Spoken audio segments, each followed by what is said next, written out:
Representative Harriet Hageman. She is, of course, the Republican from Wyoming. She's the at-large seat. It's just one seat in Wyoming, right? That's correct. There's just one of me. I love it. And you got the seat by winning by, I think, 36, 37 points, something like that? Something like that. It was awesome. You're the chair of the Anti-Woke Caucus. I love that. Member of the Judiciary Committee, member of the Constitutional Limited Government Subcommittee. And I just love the work that you do. I watch every time you've got anything to say in these committees. And every single time you just love America, you love freedom and liberty, you love the Constitution. That bothers the left, doesn't it? It does, and I'm so glad that that comes through, because that's really how I feel everybody should be if they're representing a state in the United States of America. We ought to recognize what our form of government is and how incredible it's been in terms of advancing society and Western civilization in a way that no other country in the history of the world has. Yeah, and I love that. We're exceptional. We should love our country. Nationalism is back, and there's nothing wrong with that. The left doesn't believe in that, though. They really did want us to have no borders. I believe they wanted a North American Union. I think they wanted the WEF or Davos to take over control, and I'm glad that people like you were there to fight for us. When President Trump ran for president this time, he made it very clear there was going to be a Doge. He made it very clear we're going to look through and audit the government. He made it very clear that Elon Musk and Vivek Ramaswamy, Vivek I think probably will run for Ohio governor now, but Elon Musk was going to be in charge of just looking through it. If he could cut back Twitter by 80% and still operate efficiently, let's take a look at the government. Everybody knew that was going to happen. Representative, why is the left acting like they didn't know this was going to happen? Because I don't think that they believed it, because when they make promises, they don't actually intend to carry through with them. And so one of the things that they have always failed to understand about President Trump, when he speaks, he's actually speaking his mind. He says what he thinks and thinks what he says. They're not prepared for that. But I'm going to say something else. I don't think that they ever had any idea that someone would do the deep dive or have the technical capacity or capability to do the deep dive that he has. Last year, I was one of 70 representatives who voted to abolish USAID, because I know what USAID is. And it's essentially a money laundering organization for really bad ideas around the world, including overthrowing governments. But one of the other things they've been able to do through funding NGOs is funneling that money back to Democrat coffers. And so I don't think that they realized that people had a true understanding or were going to be able to figure out the Leviathan that they have created. And that's why, if DOGE does nothing else, exposing USAID, because it is an anti-American, anti-humanist, anti-freedom organization that really wants to destroy Western civilization. That's why they fund the programs and the various things that they do. You look at the riots that have gone on around the world. You look at the riots that have happened here. We know that those are not organic. Those are not grassroots. Those are being funded by USAID. Republican for the great state of Wyoming, it's Harriet Hageman. We always appreciate the time and the access. $38 to $40 billion a year to basically, as you said, take down Western civilization. Our money, and we're not allowed to ask about it. So Marco Rubio goes in. He's the new Secretary of State. And he says, hey, where are you sending this money? They say, we don't have to tell you where we're sending the money. No. I'm here. I'm the Secretary of State. I'm going to oversee. No, you're not. We're not going to listen to you. And then they kept on writing checks. I mean, the arrogance, the unbelievable expose of the existence of the deep state. There's really no other way to say it, is there? No, there isn't. And I've been trying to tell people for years that when you think of the deep state, you might think CIA, FBI, one of those. No, the deep state is in the USDA. The deep state is in USAID. The deep state is in the Department of Interior. I'm not trying to attack any one person, but I'm telling you, the deep state are these bureaucracies that do not believe that either Congress or the executive branch have the right to oversee them and constrain their bad acts. The left is trying to pretend like this is somehow a constitutional crisis. This is against the Constitution. The House of Representatives has the purse strings. How dare you try to defund an agency that the House duly funded? And I guess my response to that is, and I'd love to hear your thoughts on this, John F. Kennedy made this with an executive action in 1961. It just exists, and as you said, it's more of a front to change nations' leaders and to get rid of Western civilization and to fund things that are progressive and would take away our borders. When he funded it, or when he founded it, I should say, when he made it exist back in 1961, perhaps there was a better thought process, but it certainly doesn't need to be around 60 some odd years later, and it certainly doesn't need to be around to the tune of 38 to 40 billion. Is there a constitutional problem with President Trump saying to Elon Musk, find the waste and report back to me, we'll get rid of it? Well, no, what I can't figure out is why they won't read the entire Constitution. There's the take care clause that requires the president to make sure that he is only carrying out those things or funding those things that are actually in the best interest of the United States of America. Yes. So the take care clause is as important. And as you say, this is not an agency that was created by Congress. So you can't even get to some of the clauses that they're attempting to apply and say that he can't take the money away. He absolutely can take the money away under the take care clause. In addition to which, this is an agency that ostensibly answers to the executive branch, meaning the president of the United States. If you read Article 2 of the Constitution, it says all executive authority is within the president of the United States. So yes. They can't use the impoundment clause to try to argue that he doesn't have the authority. If that's the case, then we no longer have a constitutional republic. We no longer have a representative form of government. We have a government by bureaucracy. We've completely erased all separation between the legislative, executive, and judicial branches, and we've allegedly given all of the authority to unelected bureaucrats. It's not what the Constitution says. Well, it's not, and the rub the whole weekend was, oh, J.D. Vance says ignore judges. That's not what he said. I mean, Joe Biden ignored the actual Supreme Court of the land when he said, I'm just going to keep on, giving these loan breaks, or you don't have to pay back your loans. He circumvented everything every court tried to do by changing a word or two words in the suit to make the suit have to be filed again. This is a federal judge, or this is a judge, I should say, in a very liberal court, in a very liberal district that made some ruling that will be appealed, and he's going to be proven wrong. I think the left is on their heels. Harriet, I hope that I'm reading this right. I don't think they were prepared at all for what just happened in the past 3 weeks.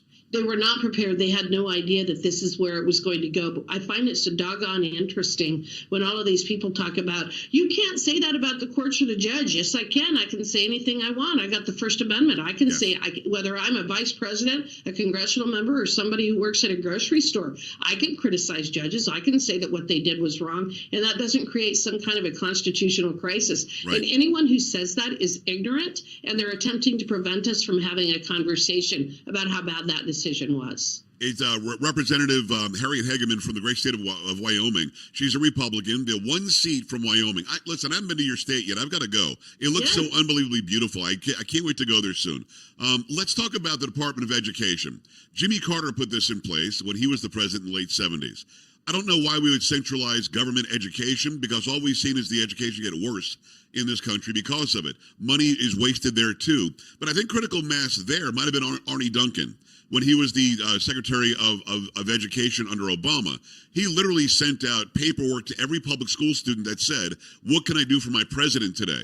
It was so eerie, like it was like the Castros in Cuba. I couldn't believe that's what was going on.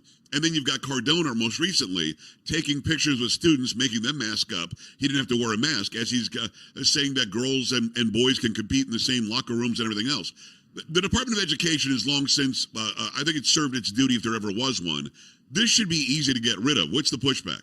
So I actually have been signed on to a bill since I've been here to abolish the Federal Department of Education. It's an argument that I have made for years. As you say, again, Congress didn't create it. Jimmy Carter did. I am a product of education prior to the Federal Department of Education, because I graduated from high school in 1981. Right. And it was prior to when the Federal Department became the Leviathan that it did, the corrupt organization that it is. The education of our students belongs to the states. It does not belong to the federal government. We spend $100 billion a year, primarily on bureaucrats and programs that none of us want. And what's it done is we're raising kids to hate America. Yes. They can't read. Their testing scores are an abomination. If there's anything else, we just have to look at it and say it failed. It didn't do what was intended. We need to get rid of it. The pushback is that, again, people believe that we need to be federalizing every aspect of our lives, and that's contrary to our Constitution. And frankly, it is contrary to the best interests of every single citizen in this country. We don't need more federal power. We need less federal power. I couldn't agree more. So we get the money back to the states. Is it really $100 billion now? It's probably more. The budget is over $80 billion. And then when you look at all of the money that they control, I mean, one of the things that Joe Biden tried to do in the summer of 2022 was for any schools who refused to implement his radical gender ideology, he said he was going to withhold their school lunch money. Wow. Well, my reaction to that was, well, just try it. We're going to sue you. You can't do that by guidance or executive order. You're not in charge of those programs. But that's how radical the Biden administration was. They didn't care if kids went hungry, if schools weren't willing to allow, as you say, boys participate in girls' sports or be in their locker rooms. This last administration was shockingly corrupt, anti-constitution, and I'm going to say it again, very anti-humanist, very anti-family, very anti-family unit. It was amazing how they weaponized agencies like the Department of Education, the Department of Justice, and the FBI to try to destroy the foundation of our country. You know, it's interesting. We're about the same age. You look about 20 years younger. I graduated in 1984, and I don't remember any effect from a federalized, centralized government entity. And we learned really well. I mean, I did really well in school because I wanted to learn, and it was interesting.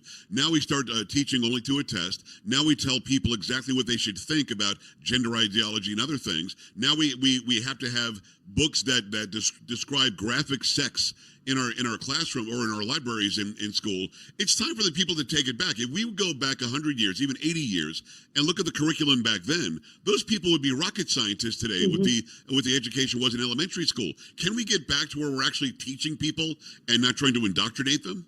It's so important. I graduated from a little tiny school out in a rural community in Wyoming, and I had phenomenal teachers. And that's why I was able to do what I have done. I went to college on a livestock judging scholarship, went to a community college, and then a university after that.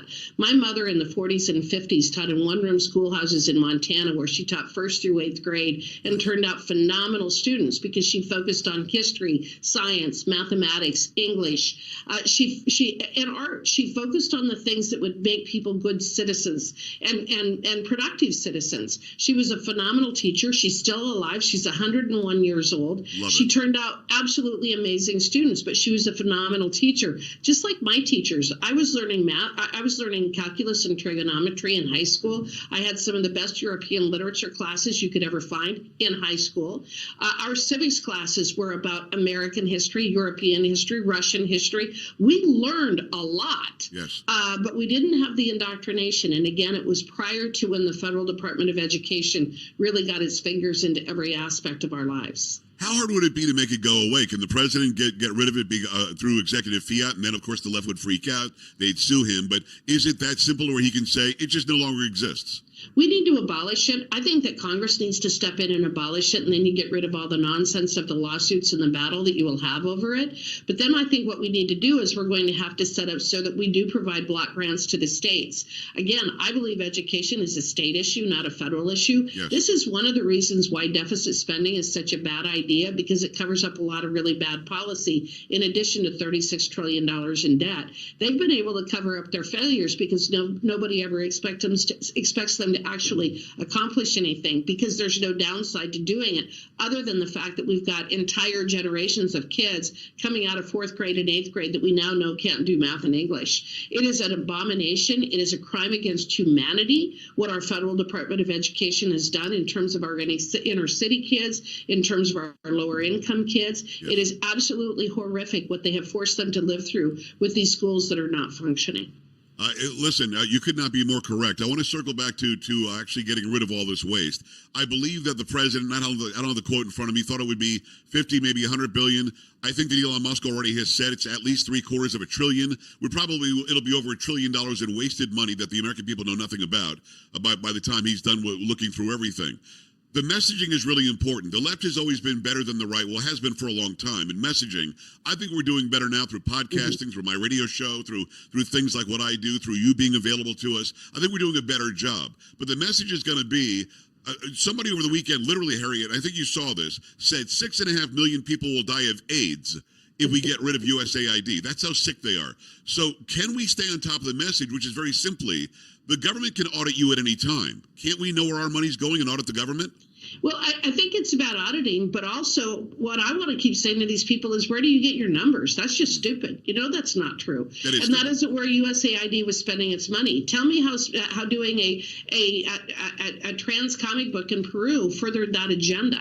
Tell me how getting money to rioters and anti-Netanyahu agitators in Israel in the summer of 2023, tell me how that was addressing the AIDS epidemic. Yes. We always have to go back to what you say, number one, isn't true, but number two, tell me how all these other programs that are so terribly destructive actually furthered that agenda. We know that they were actually pushing to overthrow the government in Cuba. Now, I'm not a fan of the government in Cuba, but do I think that USAID should have been the agency responsible for overthrowing a foreign government? We know of at least 8 countries where USAID was intimately involved with overthrowing the government, including in Bangladesh. How in the world did we get to the point where we have a government or a government agency that is so rogue that Congress doesn't even know what they're doing on behalf of, allegedly, the United States of America? And what you find out is they weren't working on our behalf. They were working on behalf of some very nefarious people around the world. We just happen to be funding it.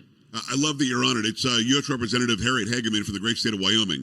What's a more important job in Wyoming, the governor or the one representative that you send to Congress? I mean, you're working for me as well. I'm in Texas. What you say and do affects me in a very, very good way in the House of Representatives. But is it a more important job to be the governor? Because I know that if you ran today, you'd win. I think the more important job is to be very good at what you do in terms of representing the people. Okay. Our government is of, by, and for the people. Whether you're a governor, a U.S. senator, a U.S. congressman, a state senator, a county commissioner, your job is, number one, to protect the civil liberties of the citizens of this country and to protect the homeland. From there, we can talk about some of the other things, but the reality is that government was never intended to be the kind of overseeing bulwark that it is right now. Yeah. And I don't care which position you hold, we all need to be fighting and working towards making sure that we are complying with and implementing the Constitution as written. So you're not going to tell me which is more important then? Hey, listen, whatever you want to be, I want you to be that, because I just think that you're working very hard for the American people.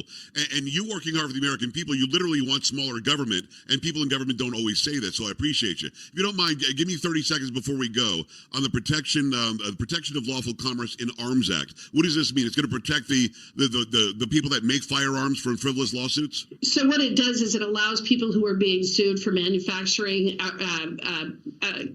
guns, they can remove the cases to federal court so that they're not being hometowned. So we know when you're in a place like New York or New Hampshire or Vermont, Delaware, some of our more liberal jurisdictions, they want to destroy our gun industry. Yes. What this would do is make it so that you're going to have a better and more even playing field if you are sued in any one of those jurisdictions. And it gets back to the fact that the Second Amendment is part of the federal Constitution. It should be in federal court if there's going to be a challenge to those rights. Shall not be infringed means a lot to me. Shall not be infringed. It is Harriet Hageman, Republican of the great state of Wyoming. Thanks for making time as always. Let's do it again soon, okay?